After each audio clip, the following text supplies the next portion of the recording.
Buenas tardes, estimados. Somos el grupo número 2. A continuación les hablaremos de la NIA 540 y la NIA 550 que trata sobre partes vinculadas.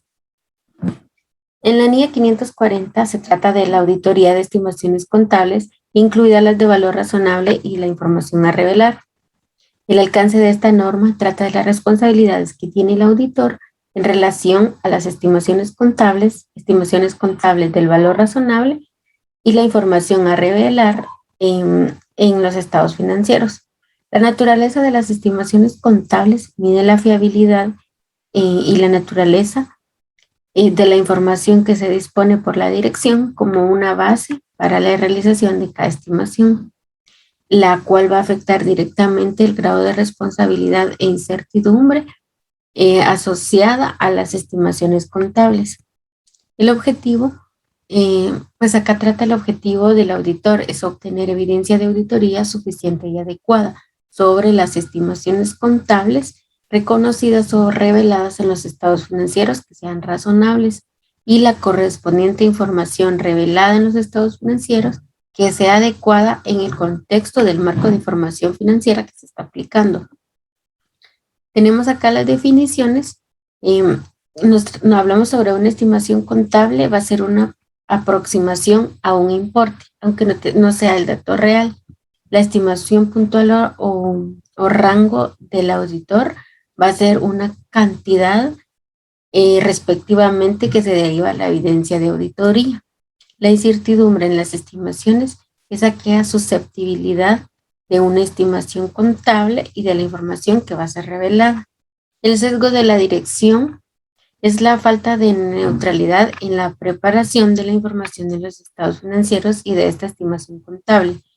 La estimación puntual de la dirección es aquella cantidad determinada por la dirección como una estimación contable. Buenas noches, licenciado y compañeros. Continuando con el desarrollo de la exposición de la NIA 540, les estaré desarrollando lo que son los requerimientos. Dentro de los requerimientos, pues la norma establece los procedimientos de valoración del riesgo y las actividades relacionadas, identificación y valoración del riesgo de incorrección material, respuestas a los riesgos valorados de la incorrección material y todos aquellos procedimientos posteriores sustantivos para responder a los riesgos significativos. Dentro de los procedimientos de valoración del riesgo y actividades relacionadas, con la información recopilada sobre la entidad, pues el auditor está en la posición de diseñar los procedimientos para poder valorar los riesgos. Estos procedimientos de valoración de riesgos se pueden diseñar para obtener y documentar y así tener un entendimiento de la entidad y su entorno. Esto también pues incluye lo que es el control interno. Los tres procedimientos de valoración del riesgo de incorrección material son las investigaciones con la dirección, los procedimientos analíticos y la aseveración e inspección. También tenemos la identificación y valoración del riesgo de incorrección material.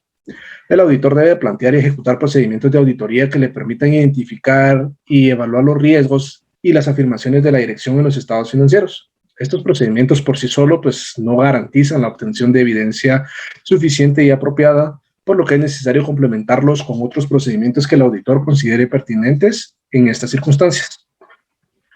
También tenemos lo que son las respuestas a los riesgos valorados de la incorrección material. El auditor de estados financieros debe diseñar y aplicar procedimientos de auditoría posteriores cuya naturaleza en el momento de la realización y la extensión o el alcance deben estar basados en los riesgos valorados de incorrección material o errores y en las afirmaciones. Las afirmaciones pues incluyen integridad, existencia, exactitud, propiedad, presentación y revelación sobre los estados financieros y que respondan a tales riesgos. Y por último tenemos los procedimientos posteriores sustantivos para responder a los riesgos significativos. Y estos se aplicarían cuando exista una incertidumbre en la estimación y cuando los criterios también en los criterios de reconocimiento y medición que mi compañera les estará desarrollando. Muchas gracias. Continuando con la exposición de la NIA 540, hablaremos acerca de los criterios de reconocimiento y medición. En este tema, acá sí se da la vocación de que el auditor pues identifique que las estimaciones contables pues tienen riesgos identificados. El auditor pues tiene que obtener la evidencia suficiente que le permita determinar por qué la dirección tomó estas decisiones, ¿verdad? Así como también pues determinar las bases en que se basó la dirección para tomar estas estimaciones. Hablando de la evaluación de la razonabilidad de las estimaciones contables y determinación de incorrecciones, en este caso, el auditor pues, debe de evaluar si las estimaciones que la dirección tiene están apegadas al marco de información financiera aplicable.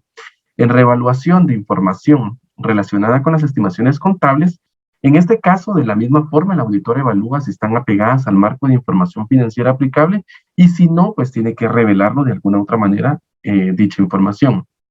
En los indicadores de la existencia de posible sesgo de la dirección, recordemos que el auditor pues busca siempre conclusiones de razonabilidad en las cifras de los estados financieros y es por eso pues que buscará siempre la razonabilidad y poder entender cuáles fueron las estimaciones que utilizó la dirección con el fin de identificar si fueron o no determinadas y utilizadas por la dirección con intención de sesgo, ¿verdad? De poder venir y brindar otra información que no lo es. En manifestaciones escritas, pues acá el auditor obtendrá cuando considere necesario manifestaciones escritas de parte de la gerencia y la documentación, el auditor incluirá en la documentación de auditoría las bases de sus conclusiones y los indicadores si existiera algún tipo de sesgo de la información por parte de la dirección. Los dejamos con nuestros otros compañeros para que puedan continuar con la exposición. Buenas noches.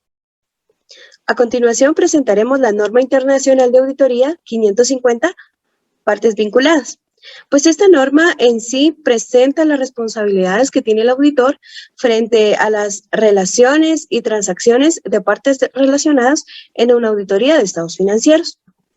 Y también tenemos acá la naturaleza de las relaciones y transacciones con las partes vinculadas.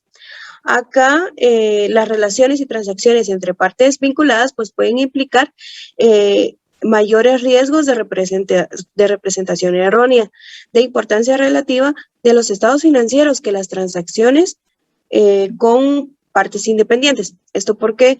Esto debido a que las partes relacionadas pues pueden operar mediante complejas estructuras y transacciones. Y tenemos acá las responsabilidades que tiene el auditor. Acá pues el auditor pues va a tener la responsabilidad o la obligación pues de llevar a cabo procedimientos de auditoría, esto para poder identificar o evaluar y responder a los riesgos de representación errónea de importancia relativa.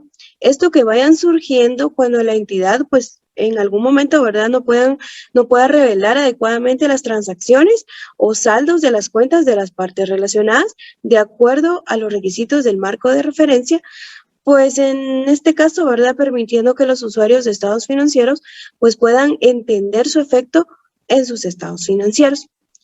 Acá es importante comprender de que claramente, ¿verdad?, las relaciones y las transacciones de la entidad con sus partes relacionadas, esto va a permitir a que el auditor detecte los factores de riesgos de fraudes que se puedan estar presentando, así como poder llegar a la conclusión de que si los estados financieros por dichas relaciones se presentan razonablemente y no contienen errores de acuerdo a un marco de referencia de información aplicable.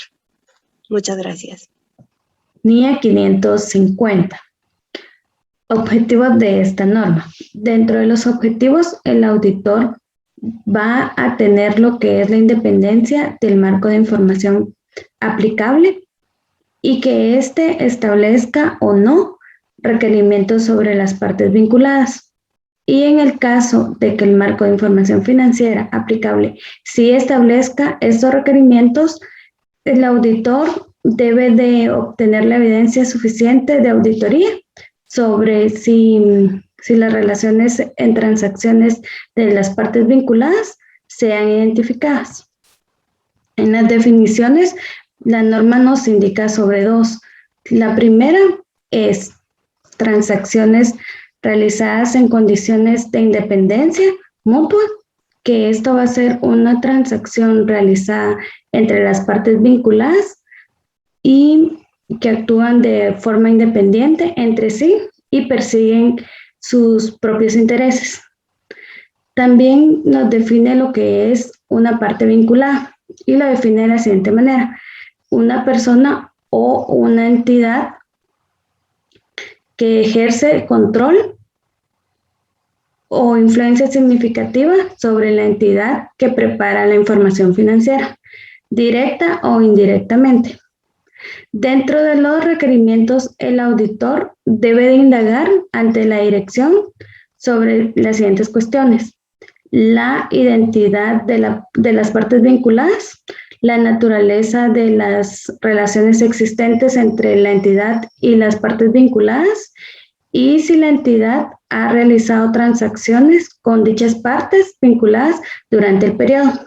Adicional a esto, debe de indagar ante la dirección y otras personas de la entidad, y para esto va a aplicar procedimientos de valoración del riesgo que considere adecuados.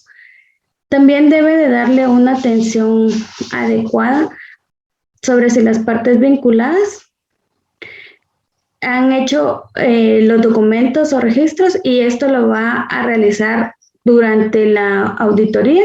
Debe de darle una especial atención a aquellos acuerdos u otra información que pudiera indicar la existencia de transacciones con partes vinculadas. Dándole continuidad a la exposición, vamos a hablar sobre la identificación y evaluación de los riesgos de representación errónea de importancia relativa. El auditor deberá identificar y evaluar los riesgos de representación errónea de importancia relativa entre las partes relacionadas y determinar si alguno de estos riesgos son significativos. Para tomar esta determinación, el auditor deberá tratar las transacciones por partes relacionadas significativas fuera del curso normal del negocio de la entidad que identifique como si fuera lugar de los riesgos significativos. Las respuestas a los riesgos: el auditor diseña y realiza procedimientos adicionales de auditoría para obtener suficiente evidencia apropiada de auditoría sobre los riesgos evaluados de representación errónea de importancia relativa o relaciones y transacciones con otras partes relacionadas. Si el auditor identifica partes que la administración no ha identificado anteriormente, el auditor deberá comunicar oportunamente la información, investigar por qué los controles de la entidad no detectaron las transacciones y realizar procedimientos de auditoría sustantivos y apropiados. También va a reconsiderar el riesgo y si la revelación pareciera intencional, va a evaluar las implicaciones. Para formarse una opinión sobre los estados financieros, él evaluará si las transacciones entre las partes relacionadas han sido adecuadamente contabilizadas y reveladas, si los efectos de las relaciones y transacciones de partes relacionadas impiden que los estados financieros logren una presentación razonable y ocasionan que los estados financieros induzcan a error. Con esto damos por finalizada la exposición. Gracias.